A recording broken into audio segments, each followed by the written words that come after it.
Професоре, зошто не избор на конвенција каде однапред некако нештата се јасни? Па не знам зошто тврдите дека се јасни нештата, од причина што сепак конвенцијата ја представуваат повеќе од 1300 делегати кои што ќе дојдат од сите општински комитети на ВМРО ДПМН низ Македонија. Впрочем, на конвенцијата, јас не знам како било досега, иако имало можеби одредени притисоци, јас сакам да верувам дека нема да има притисоци, дека секој ќе гласа по свое собствено убедување и уверување, а впрочем, бидејќи јас сум член на ВМРО ДПМН од самиот ден на низиното основање, мислам дека не ми приличи да одам како независен кандидат. Зошто не се одлучивте да собирате подписи, ако веќе и на Facebook пишувате дека имате симпатии кај одредени членови на ВМРО ДПМН? Па јас не само што пишувам, тоа мислам дека и очигледно низ цела држава во Република Македонија, од причина што мојот труд, мојата работа, јавна работа е досега позната на граѓаните на Република Македонија пред се, а понатаму сигурно и на моите сопартици во мојата партија. Значи, јас успеав за сиве овие години да изгледам и имам еден кредибилитет, достоен кредибилитет за извршување на една ваква функција. И оттаму не само моите сопартици, туку и поголем број на граѓани ми ја даваат поддршката за да победам на оваа конвенција на ВМРО ДПМН. Што мислите за досегашната работа на актуелниот претседател Ѓорѓи? Па јас не би сакал да коментирам многу околу потенцијалните кандидати, можеби претседателот Иванов ќе биде еден од кандидатите. Меѓутоа, мислам дека еве генерално со една реченица ќе кажам дека остана во сенка на ВМРО ДПМН партијата која што не само го протежираше во јавноста, туку и го направи да биде претседател на Република Македонија. Имавте ли досега средба со премиерот Никола Груевски? Со премиерот Груевски не сум имал средба, иако побарав да се видам, меѓутоа од негова страна беше коректно одговорено. Бидејќи темата беше претседателски избори и ме упати на генералниот секретар на партијата. Со генералниот секретар на партијата ги договоривме начелно сите оние битни елементи кои што се за конвенцијата. Во принцип, пред се јас го поставив прашањето дали некој има против мене да се кандидирам на конвенцијата. Напротив, беше одговорено дека нема никој ништо против, дека ќе биде чест и задоволство на партијата да се појави што е можно да се појават што е можно повеќе кандидати. Јас само побарав да биде фер, коректна и секој делегат да гласа по своје собствено убедување и уверување, се со цел да го дигнеме демократскиот капацитет на партијата на многу повисоко ниво. Што мислите за Зоран Ставрески? Дали е соодветен кандидат на ВМРО ДПМН за шеф на држава? Јас не сум тој кој што треба да цени дали е соодветен или не е соодветен. Мислам дека својот збор треба да го кажат делегатите на самата конвенција, под услов сигурно да не бидат присилувани тајно или полутајно да гласаат или да протежираат одреден кандидат. Милошовски рече дека тој нема да избира претседател на државата. Можно ли министрот за финансии да биде консензуалниот прифатлив кандидат и за албанскиот фактор? Па знаете што, не само министерот за финансии, можем и јас да бидам прифатлив консензуален кандидат, меѓутоа под услов кој што јас јавно ги кажав неколку пати досега.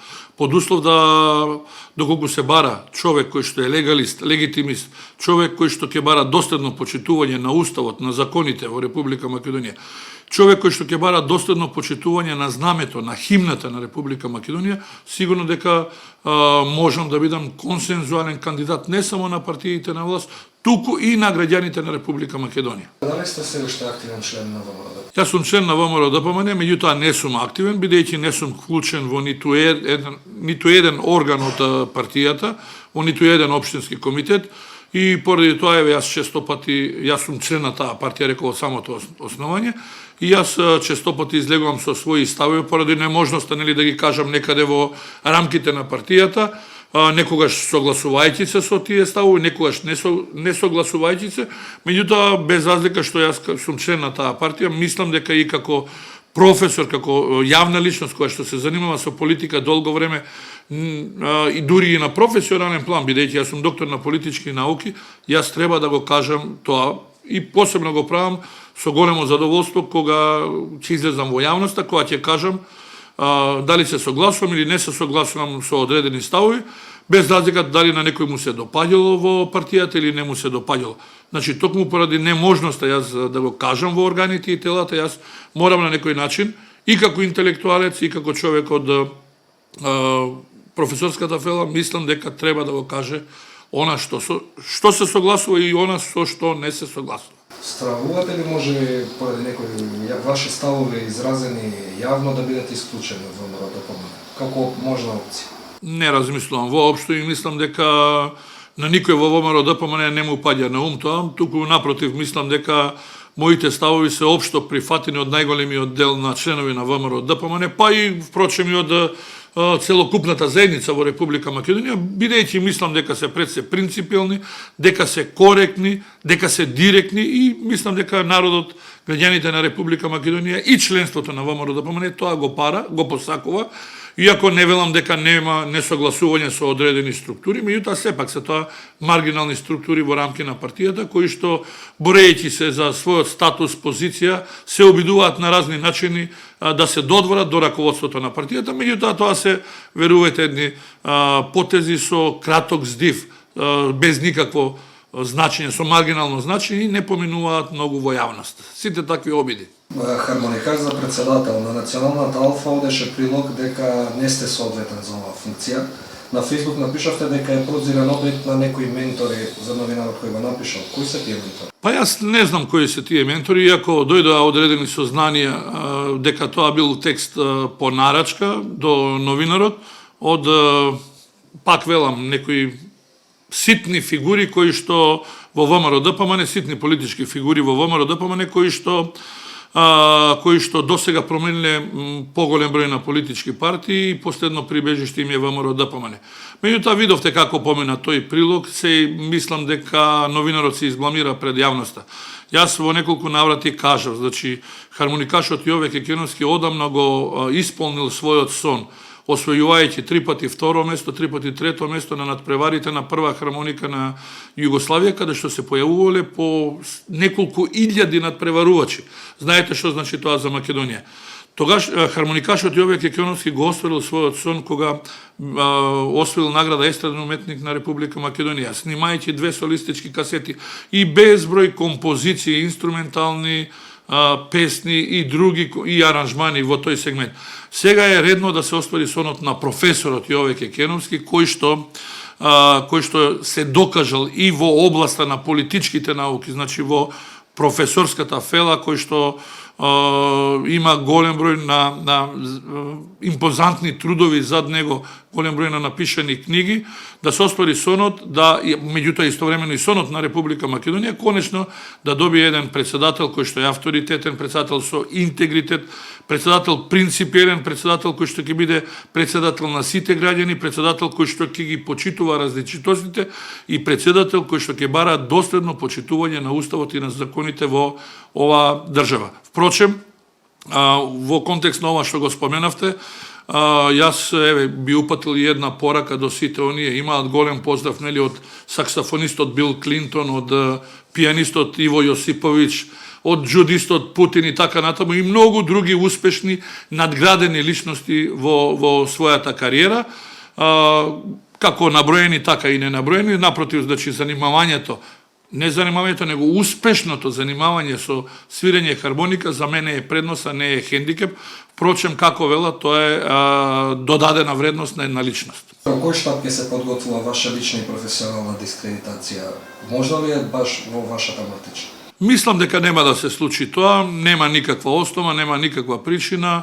За разлика од други кандидати, мислам дека не сум ранлив по ниту една основа и нема причина некој да оди со ниски удари кон мене. Ако беа овие ниски удари претходно, тоа може би е најдолното ниво. Меѓутоа, сите сме луѓе, во зависта, во злобата може да отидат и предалеку, меѓутоа, доколку и има такви обиди, верувајте дека веднаш со самото објавување ќе паднат во вода и напротив само ќе ми донесат поедини повеќе отколку да ми одмогнат. Професоре, гледате ли во вашата кандидатура слично со на Љубе Бошковски од пред 5 години? Иако беше пречекан како херој од кога пристигна од Хаг, ВМРО ДПМН не го поддржа за престојните претседателски избори и беше предмет на волкана кампања. Постои ли можеби сличност Не постои сличност, апсолутно никаква сличност не постои. Љубе Бошковски отиде како независен кандидат, собирајќи потписи кои што ги собра во таа трка, нели? Јас нема да одам на тоа, немам причина да одам, бидејќи ја очекувам победата на самата конвенција, велам под еден услов. Значи, да биде фер, демократска, да не се врши притисок на делегатите да се протежира одреден кандидат. Зошто велам? Ако така се направи, ако така се појде во старт или пред самата конвенција, мислам дека ВМРО ДПМН ќе го извалка својот углед, нарушувајќи ја придавката демократска партија.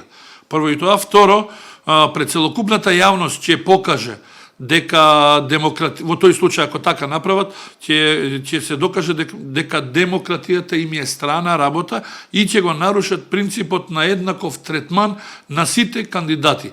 Ако така настапат, тогаш нема потреба да одржуваат конвенција, нека си го изберат сами кандидатот за председател. Кога велам сами, мислам на раководството на партијата, нека си го избере кандидатот, тогаш нека не одржува конвенција. А ако веќе одржува конвенција, тогаш нека остават слободен избор на делегатите и сите слободно да гласаат по своје уверување и убедување. Порака до ВМРО ДПМН предводено од ова раководство? Порака ВМРО ДПМН би било да во историјата, нели, ВМРО ДПМН поминало низ многу искушенија и секогаш излегувало како победник.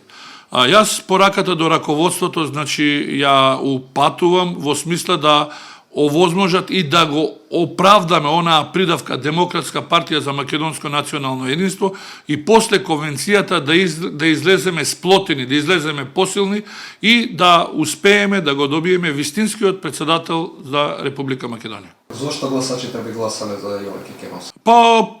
Многу елементи има зошто би гласале, бидејќи јас велам во својата животна кариера, можам да кажам се до сега немам некоја црна дамка, сум се покажал како човек со авторитет, со интегритет, човек кој што го почитува, нели, своето ја, меѓутоа сигурно и човек кој што знае и да се повлече доколку некогаш греши, односно да ги сослуша советите на другите луѓе. Зошто би гласале? Заради тоа што она што јас го наведов во програмата, бидејќи сите се сведоци дека јас пред 4 месеци ја објавив својата програма, се со цел граѓаните да се запознаат со мојата програма, со она што јас го нудам во тие 15 на точки од самата програма, кои што мислам дека ќе овозможат конечно Македонија по толку време да го избере вистинскиот председател, кој што ќе биде почитуван од сите граѓани на Република Македонија и кој што ќе помогне не само на нашата иднина, туку и на иднината на генерациите кои што доаѓаат после нас.